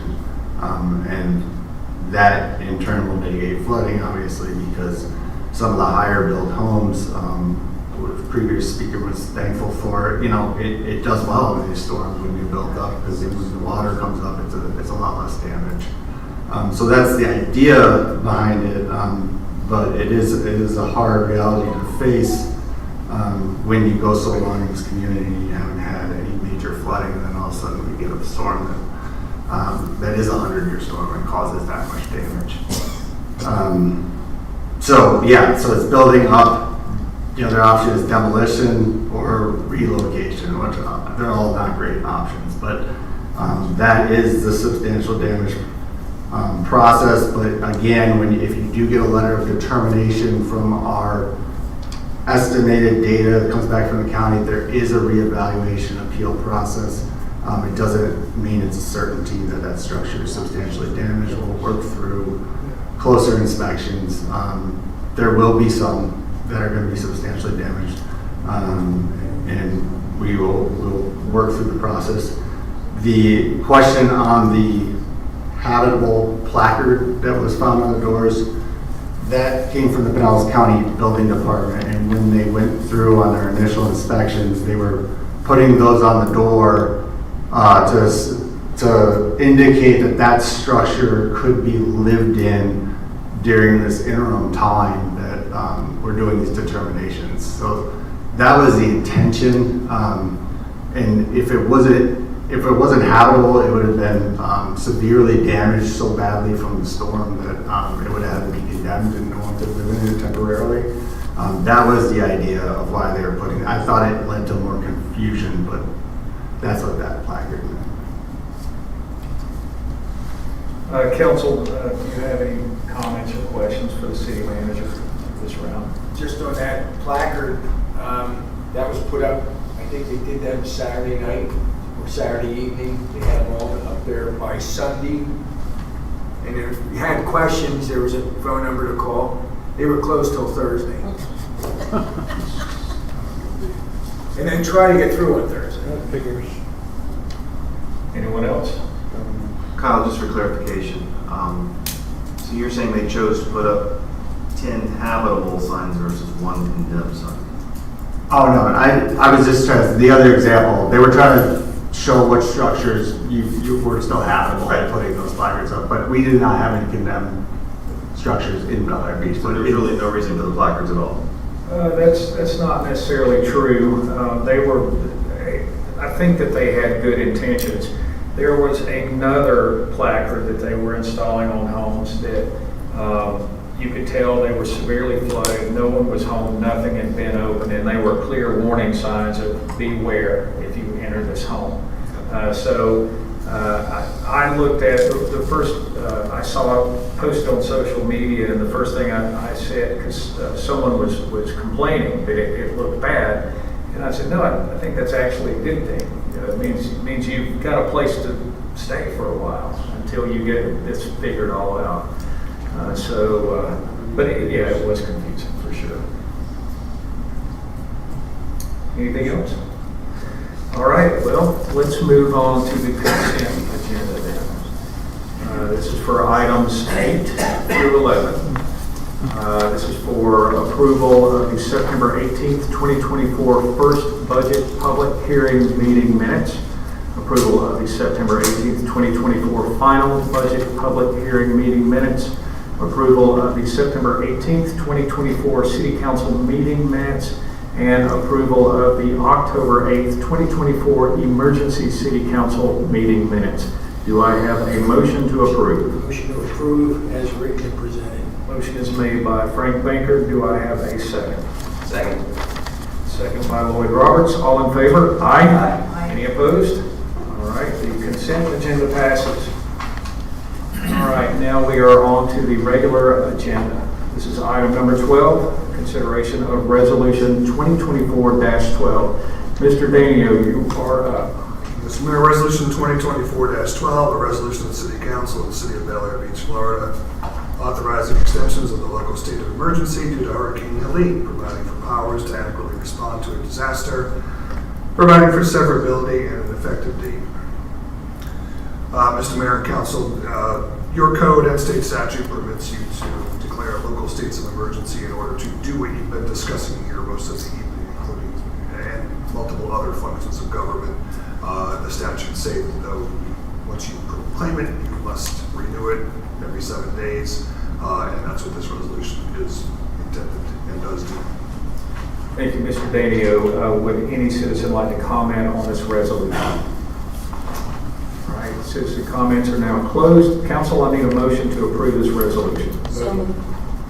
I'm going to give that one to Kim Shaw Elliott. Do I have a second? Second by Frank Baker. Ms. Elliott Shaw Elliott, I'm sorry, you have the floor. Thank you. I think it's obvious that we need to extend the state of emergency, and so that will be extended to, where's the date? I'm sorry. I think you just need to approve the resolution. That will be a sufficient motion. Okay. Thank you. I think it's very important that we extend the state of emergency and therefore support this motion. All right, any other comments? No? All right, so this is to approve resolution 2024-12. Renee, would you please call the roll? Councilmember Baker? Yes. Councilmember Roberts? Yes. Councilmember Elliott? Yes. Councilmember Harper? Yes. Councilmember Shirley? Aye. Mayor Gaddis? Aye, so the resolution passes unanimously. All right, we're on to item number 13, consideration of resolution 2024-13. Mr. Danio, would you please read the resolution? Yes, so resolution 2024-13, a resolution of the City Council of the City of Bel Air Beach, Florida, authorizing extensions of the local state of emergency due to Hurricane Milton, providing for powers to adequately respond to a disaster, providing for severability and an effective date. This is simply the same resolution relative to Hurricane Milton. It is not clear in the law whether one proclamation of emergency will sufficiently cover the other, but there is no need to find out. That's why this is before you. Absolutely. Would any citizen like to comment on this resolution? All right, citizen comments are closed. I need a motion from the council. Motion by Frank Baker. Do I have a second? Second. Second by Lloyd Roberts. Mr. Baker, do you have the floor? It is as it's written, and it's already been approved before. We should reapprove. Any other comments? All right, this is to approve resolution 2024-13. Renee, would you please call the roll? Councilmember Baker? Yes. Councilmember Roberts? Aye. Councilmember Elliott? Yes. Councilmember Harper? Yes. Councilmember Shirley? Aye. And Mayor Dave Gaddis. Aye.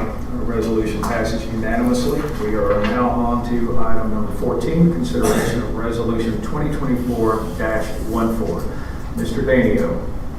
Resolution 2024-14, a resolution of the City Council of the City of Bel Air Beach, Florida, authorizing signatures which are to appear for all city check and draft writing and instructing any financial institution to accept any certified copy of this resolution as evidence of legal authority over city financial accounts, resolving conflicts herewith and establishing an effective date.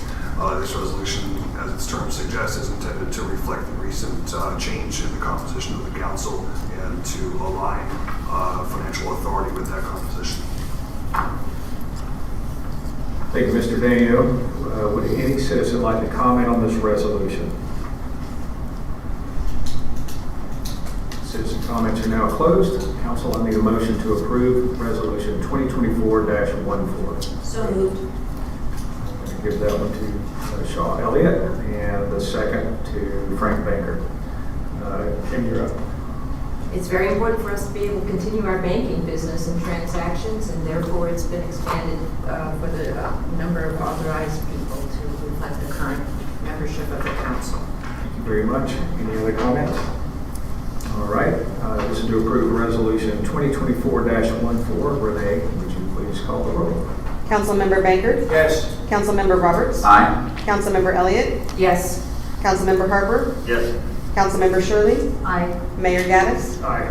The resolution passes unanimously. And now we are on to item number 15. This is for consideration of approving fiscal year 2024 year-end budget adjustments. Mr. Reefer, you're up. Thank you, Mayor. So these are the year-end adjustments to the previous year 2024 budget. This memo was sent by Ms. Guadagnoli. She is our financial consultant, works with Andrew Tess, and she has summarized the adjustments that need to be made in the descriptions, and also provided backup material to see each line item. All right, let's go to the citizens for comments. Would anyone like to speak on this topic? All right, citizen comments are now closed. Council, I'm going to need a motion to approve fiscal year 2024 year-end budget adjustments.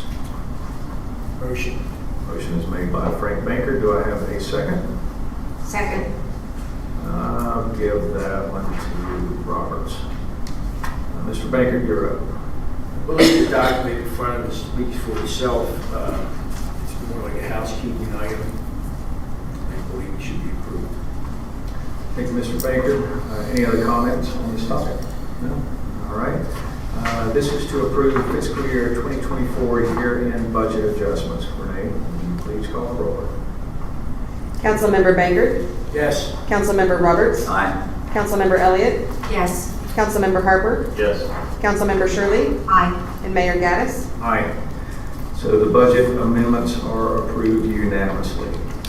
Now we are on to item number 16, consideration of awarding project bid B24-01A to March Marine Construction Company for the South Park seawall replacement. Mr. Reefer, you're up. Thank you, Mayor. So this is the South Park seawall.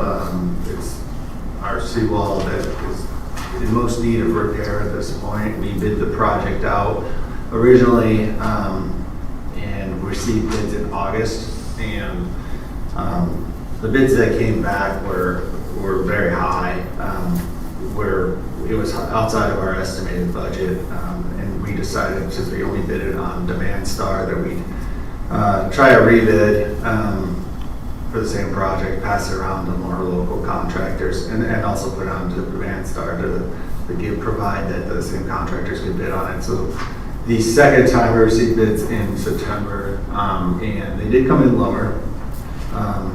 And I've included the 3 bids that came in. March Marine Construction was the lowest bid for the project, and it was reviewed by our consulting company, which is the J. Foster Consulting, who also did the design plans for the seawall. And they found that they're a credible company and that they had the correct experience for this type of project. So they recommended that this lowest bidder get awarded, and that is my recommendation. This is kind of an outside project that we've known we needed to get scheduled, and I'd like to award it. The funding that is available for this in this year's budget was $130. So in order to award this bid, we're going to have to bring in an additional $28,000, which will be required from reserves. That does include the contingency, so it may not spend all that money for the project. Thank you, Mr. Reefer. Let's go to the citizens for comments on the seawall project. All right, citizen comments are now closed. Council, I need a motion to award the seawall project to March Marine Construction. So moved.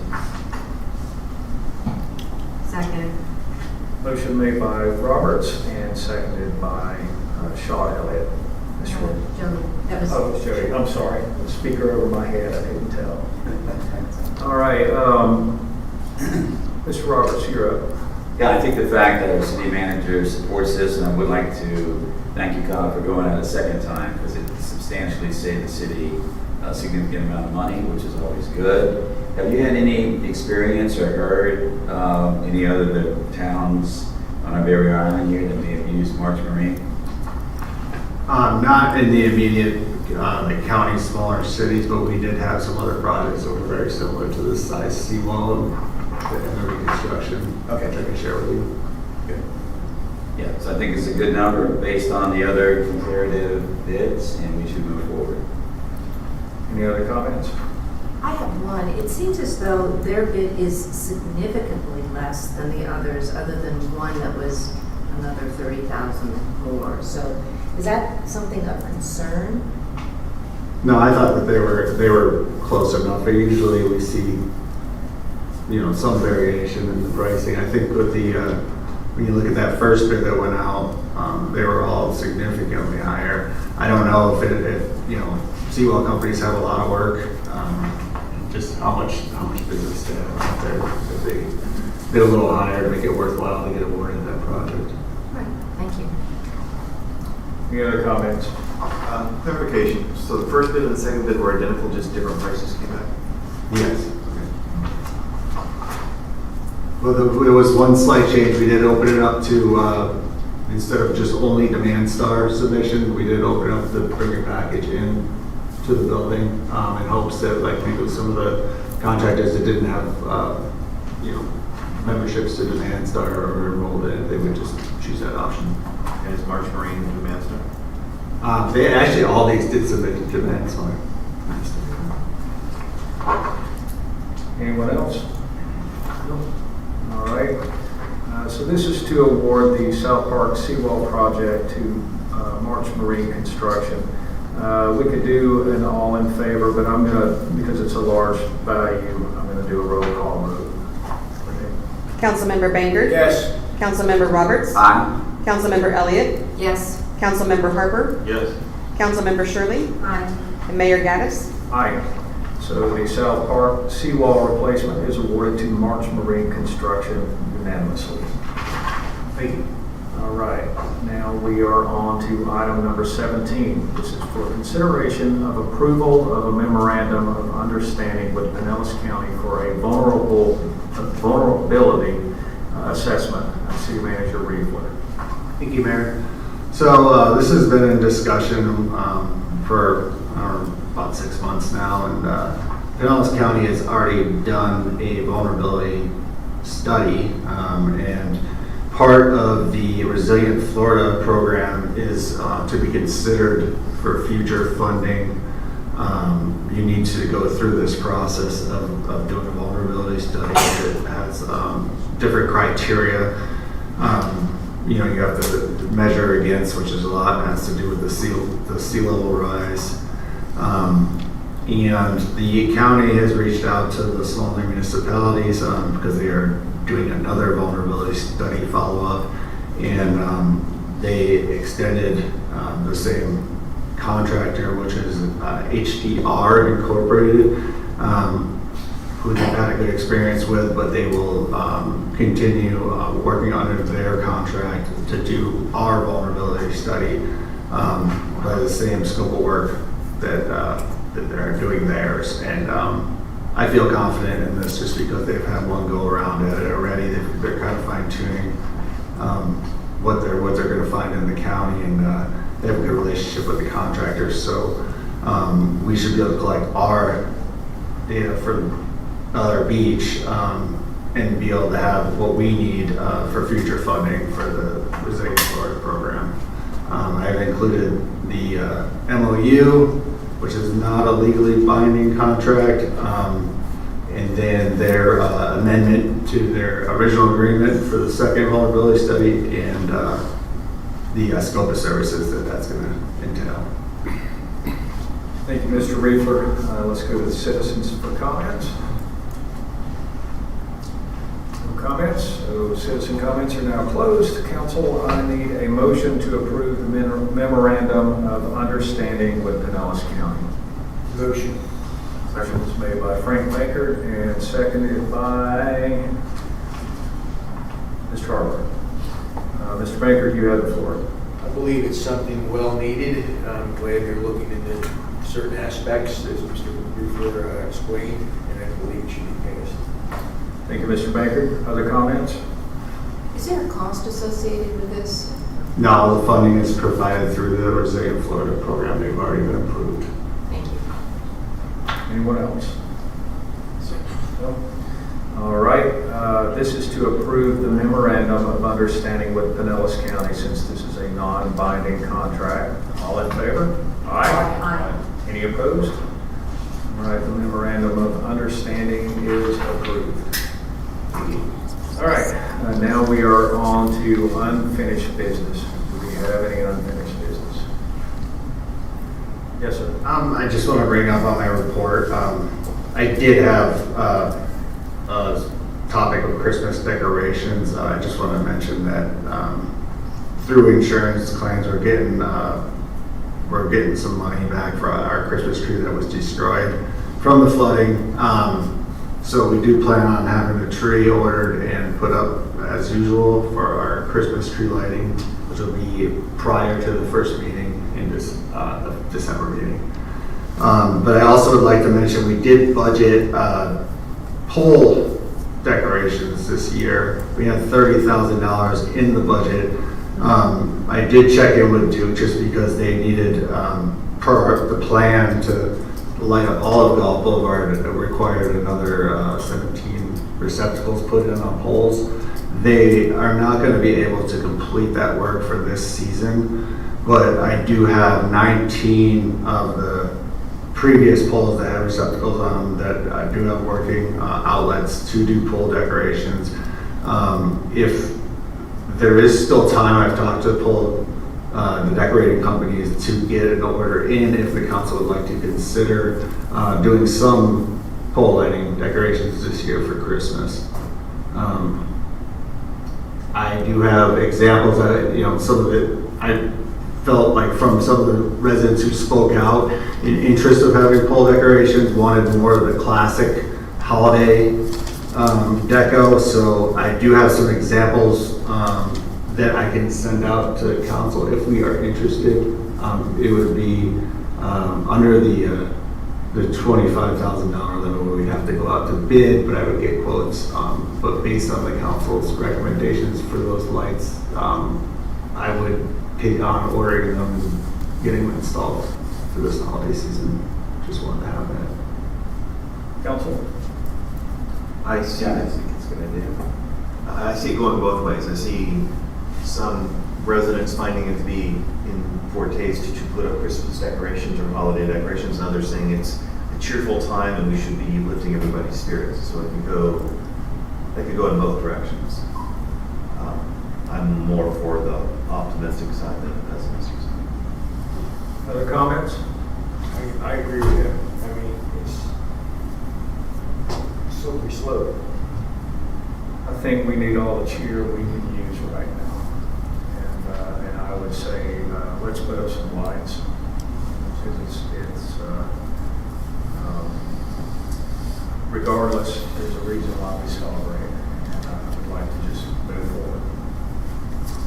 Everybody good with that? Yes, I agree. Agreed. I'd like to I'll just send out some of the ideas this week, and then we can just have the council reply, and I'll go by most popular votes. Okay, to do in order. Cool. Let's see, we discussed the reviewing the code. I definitely believe that whatever we can do that it's not damaging to the community to move forward with some of these code changes, particularly building codes that we thought were less restrictive, because I'm sure that some people are going to consider knocking down and rebuilding. It would be nice to give them a fresh perspective for their architects to look at. That's about all I've got on unfinished business. Anyone else? I have a couple items. Okay. Something we didn't talk about were the streetlights on the bridge pile. Is there any plan, or have we talked to Duke about getting those re-energized? Yeah, from what I've seen, it's one side. Yeah. Yeah. So I need to reach out to Johnson County because they do the repair on that and then bill us, and I need to find out what's taking so long. I'll follow up on that. And then it seems like we were short a vice mayor. At what point will we be considering making nominations? Well, it's funny you should ask. I was actually, I had it on my list and I struck it off because I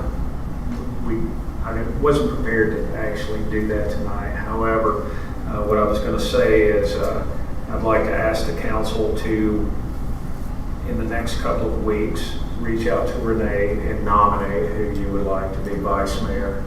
And then at the next council meeting, we'll take a formal vote and we'll put somebody in. I only request that if you nominate someone, you nominate one person. Is that fair enough to everyone? Okay. And Renee, if you don't mind, would you reach out to Anders and let him know what the plan is so that he has the same information?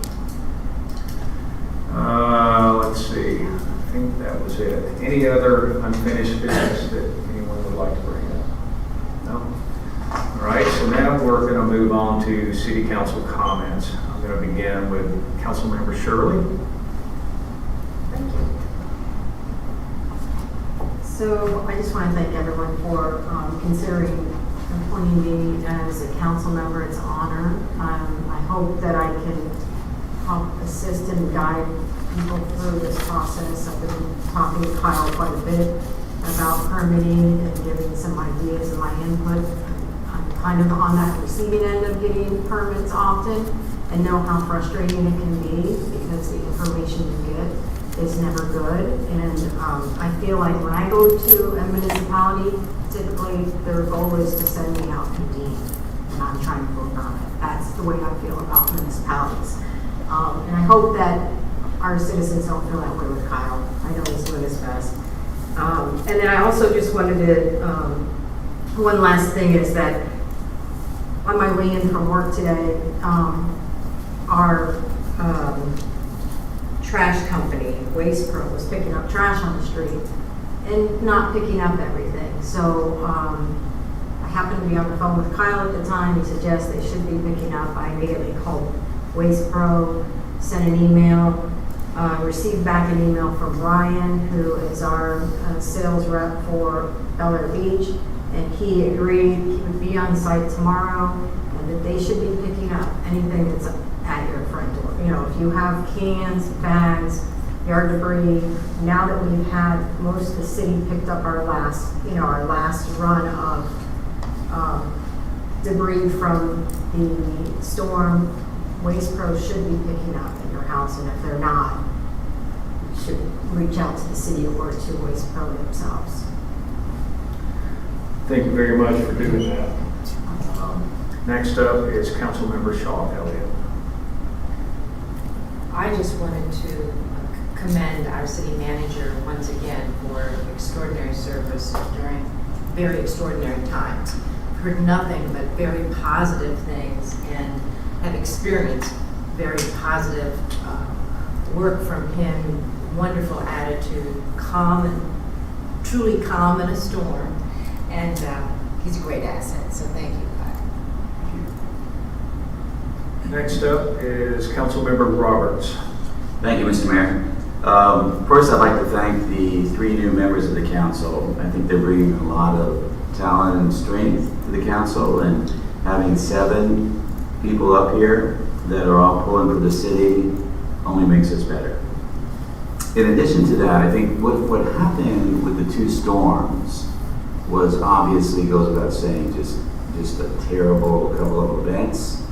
And many people in our city, I don't think were prepared mentally for this. I know there's a lot of people that have lived here for a long time, and I talked to many of them when these storms were on the horizon.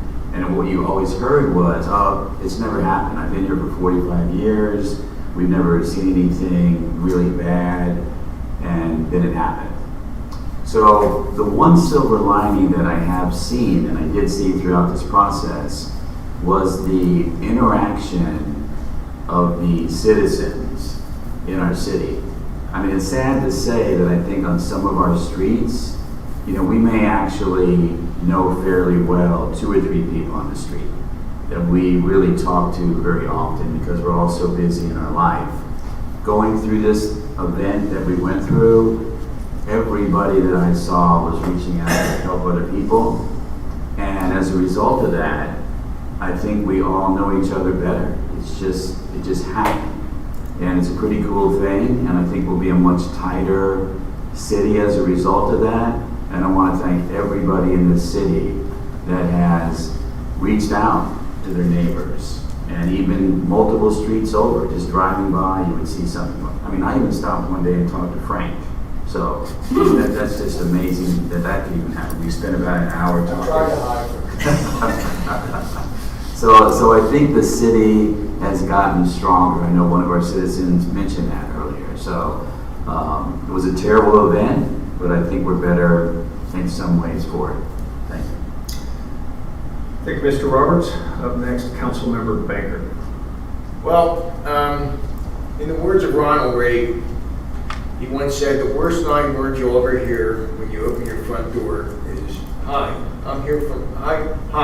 I'm from the government and here to help. And that really should be ringing volumes here right now. And tomorrow, there's voting booths, a lot of people mail in. I'm not going to endorse anybody, but I'm going to say one thing about the current president. Never visited Florida after these storms.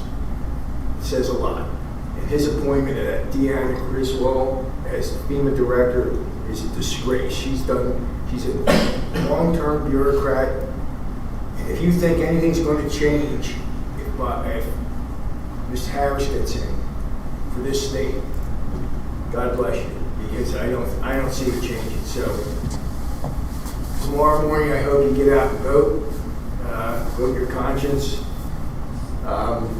Kyle, once again, we need to do something for you and Aaron, especially. The whole city staff was tremendous throughout this. This guy goes out with Aaron and rescues people in the height of the storm. And I still remember when he was being interviewed, we had a letter saying, oh, he's too young. Could you imagine if we would have hired the one person that was my age? I wouldn't have been able to get my knees out of the boat. All right? You are a godsend to this country. This is, we really,